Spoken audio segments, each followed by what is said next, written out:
host and producer of the Women in Public Safety podcast. This is a podcast where I provide a platform for women who provide direct services to the public, and that could be in law enforcement, that could be in firefighting, emergency medical services, social work, or other humanitarian roles that again provide direct services to the community. I wanted to um, collectively provide a support system and the challenges and the triumphs that we as public safer service workers have to endure on our daily jobs.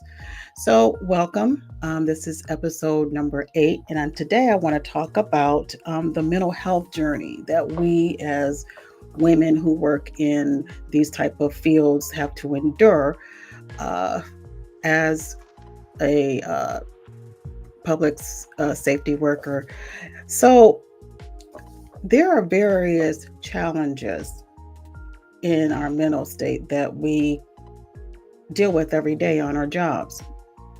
I don't care. Again, it could be law enforcement. I work in the law enforcement field. It could be social worker. You have to deal with children and family services. Uh, that could wear on your mental health. You can be a health professional, emergency or doctor, or that could wear on your mental health, dealing with people who are in an emergency state health wise. And I just wanted to kind of pose the question, who takes care of you mentally? How do you take care of yourself mentally? I know that trauma can be a major factor um, in our work.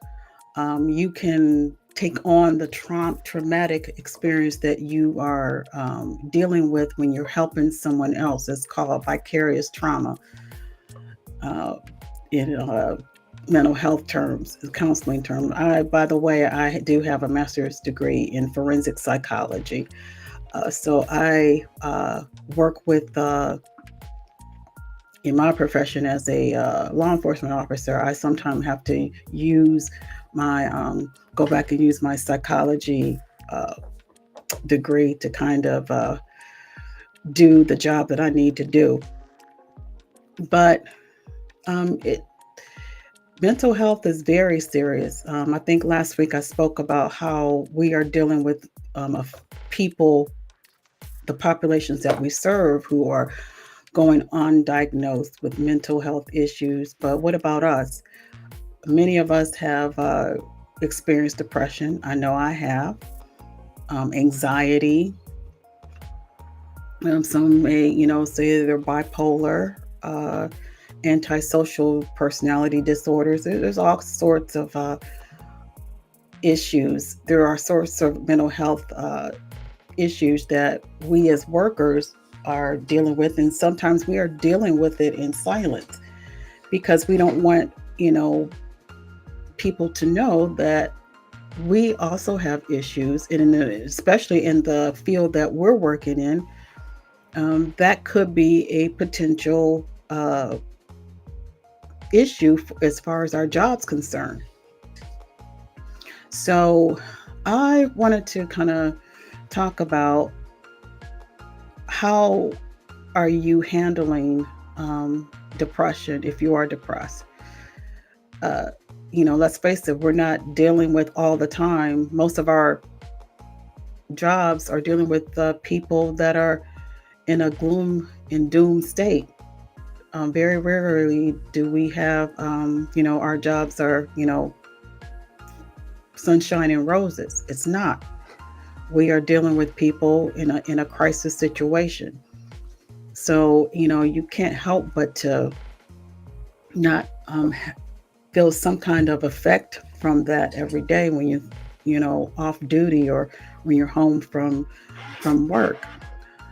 So I know personally, I try to keep things compartmentalized. I keep my job separate from my home life, but it's I'm going to be honest. It doesn't always work out that way.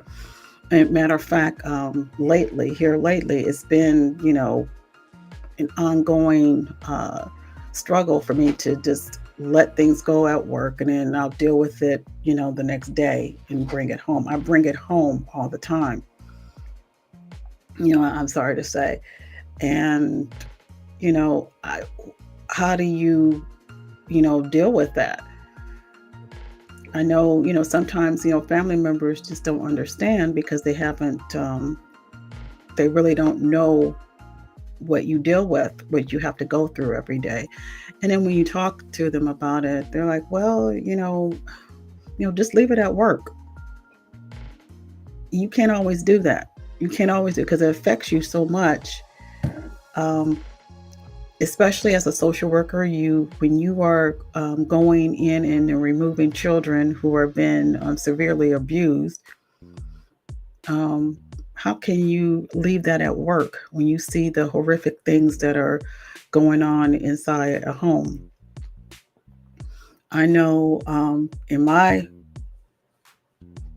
situation, I go in homes that use obviously a lot of dysfunction, not only as far as the from the individuals that live uh, in the home, but also the environment in themselves. You go into horrific, nasty, unkept homes that you just literally gag just to step inside the house, and that also creates a health risk. That's why we have to be very careful and be protected. um, I definitely wear a mask every time I go into homes to do my job. And you look at other people's lives and you think, to them it's normal.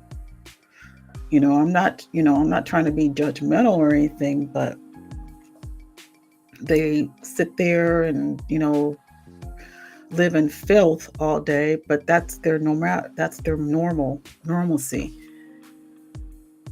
But in the meantime, it causes a health hazard.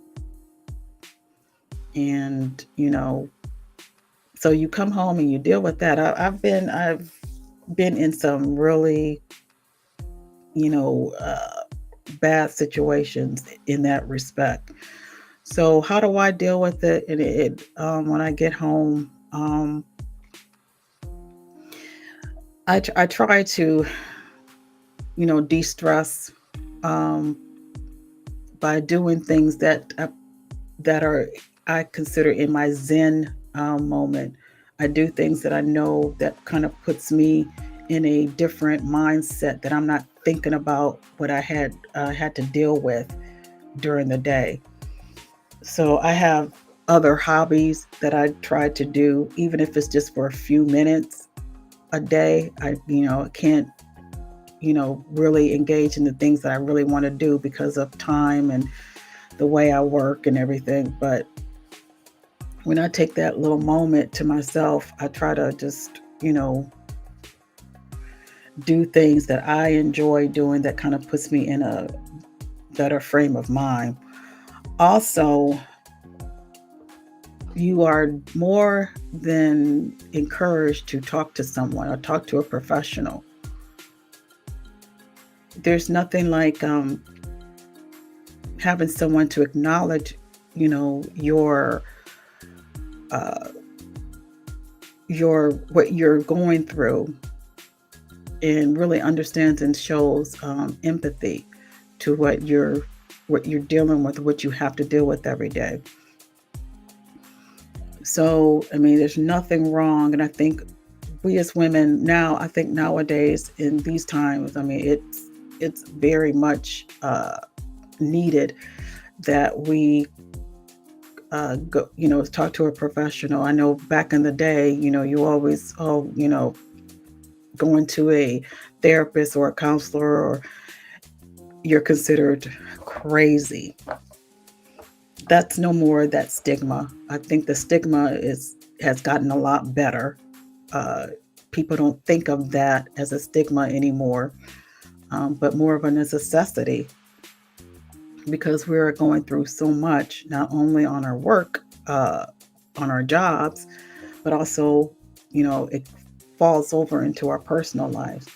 So definitely seek the mental health and the encouragement and the support that you need. And some of the resources that are available are, the Employee Assistance Program. Now, I must have to say, and I'm being very transparent, I was kind of leery of going to a department issued EAP, Employee Assistance Program, because I always thought, well, you know, they may disclose a lot of, something that, to my supervisor or whatever. But I have a good friend who's a licensed clinical social worker.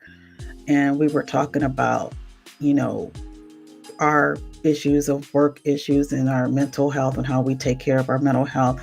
And I mentioned about EAP, and she assured me, she said, by law, they cannot disclose. I mean, it is a part of confidentiality. They can't tell your